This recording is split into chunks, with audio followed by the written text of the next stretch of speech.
Knowledge থাকবে।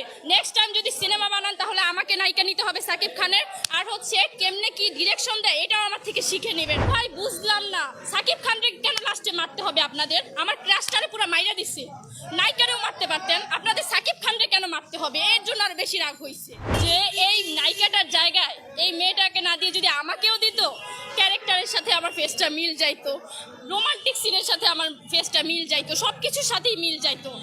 ওই মেয়েরে দিয়া তো মানাইতেছে না, উল্টা আরো ছবি ফ্লপ।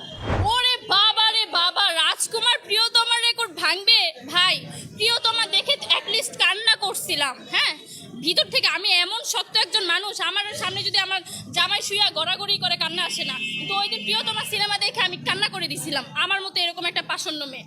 বাট আজকে চোখ দিয়েও পানি আসেনি, কোথাও দিয়ে পানি আসে নাই ভাই এই সিনেমা দেখে। আর যে বরবাদ গানটা গাইছে না, মনে হয় কি যে ছেলে নাপা বড়ি খাইয়া গোমায়া গোমায়া